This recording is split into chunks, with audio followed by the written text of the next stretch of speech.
The courtroom in Willow Ridge, a modest town nestled in the rolling hills of Kentucky, buzzed with muted conversations as Judge Nathaniel Cole adjusted his robe.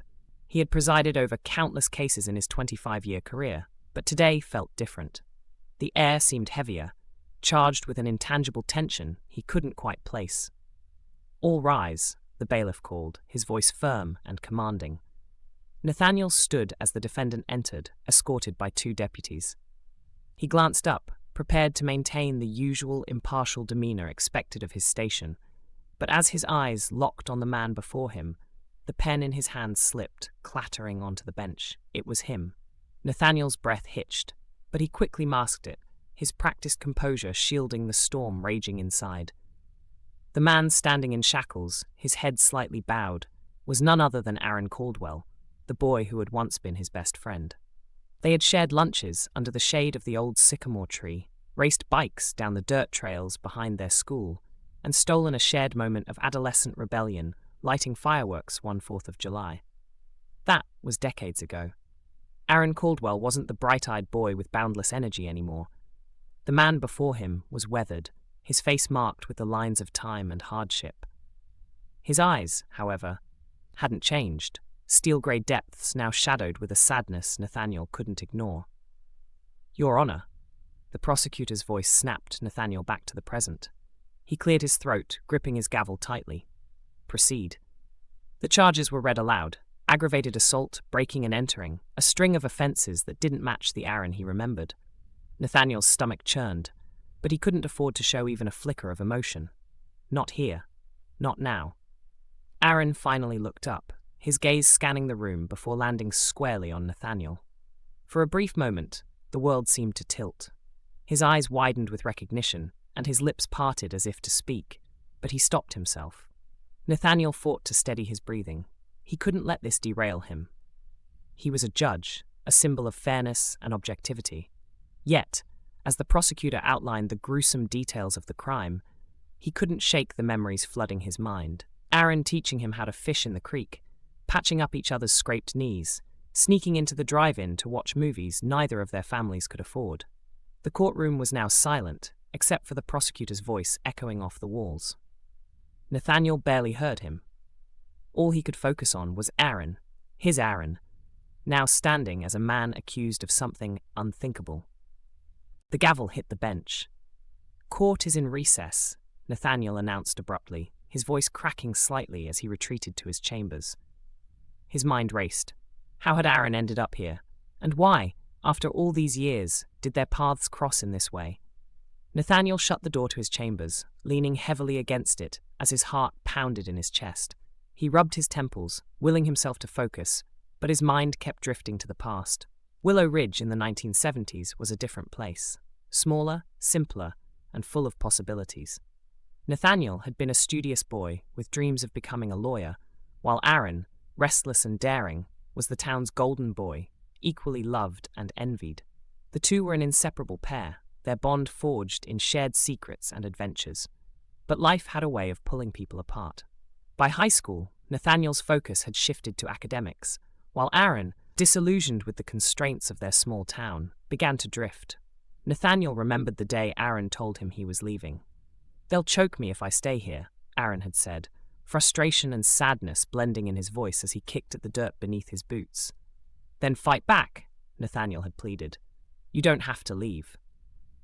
Aaron had shaken his head, his jaw set with stubborn determination. "I've got to find my own way, Nate. This town isn't for me." It was the last time Nathaniel saw him until now. He sank into his chair, the weight of those memories pressing down on him. What had happened to Aaron after he left? Nathaniel had heard whispers over the years. Trouble with the law, struggles with addiction, failed attempts to settle down. He had pushed those thoughts aside, burying them under the demands of his career. But now, Aaron was here, accused of a crime that could destroy whatever semblance of a life he had managed to piece together. A knock at the door interrupted his thoughts. "Judge Cole, the recess is almost over," his assistant said gently. Nathaniel nodded, the mask of professionalism slipping back into place. "I'll be right there."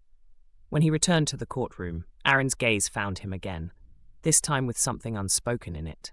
An apology, perhaps, or a plea for understanding. Nathaniel forced himself to look away. The prosecutor resumed outlining the evidence: surveillance footage, witness statements, physical traces left at the scene. It painted a grim picture, one that left little room for doubt. But Nathaniel couldn't shake the feeling that there was more to the story, something lurking beneath the surface that no one else could see. Aaron's defense attorney, a wiry man named Robert Hayes, rose to speak. "Your Honor, while the accusations are serious, I ask that we examine the circumstances carefully. My client contends that he was at the scene but not as a perpetrator. There are critical details missing from the prosecution's account." The prosecutor presented the surveillance footage. Grainy black and white images filled the screen, showing Aaron exiting the hardware store, his clothes stained and his expression frantic. Nathaniel's stomach twisted. It didn't look good for him.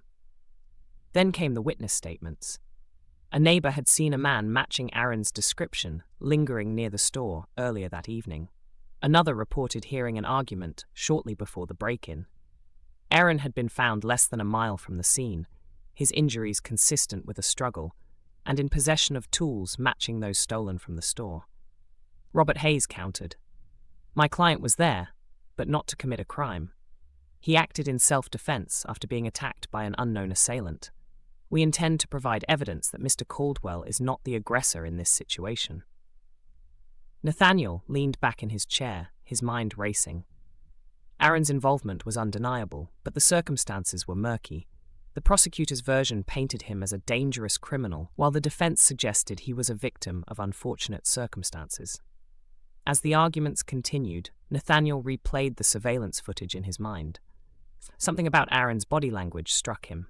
He didn't look like a man fleeing a crime scene. He looked scared. The session adjourned for the day, and Nathaniel watched as Aaron was led away in handcuffs. For a fleeting moment, Aaron turned his head, their eyes meeting once again. This time, Nathaniel saw something he hadn't expected: fear.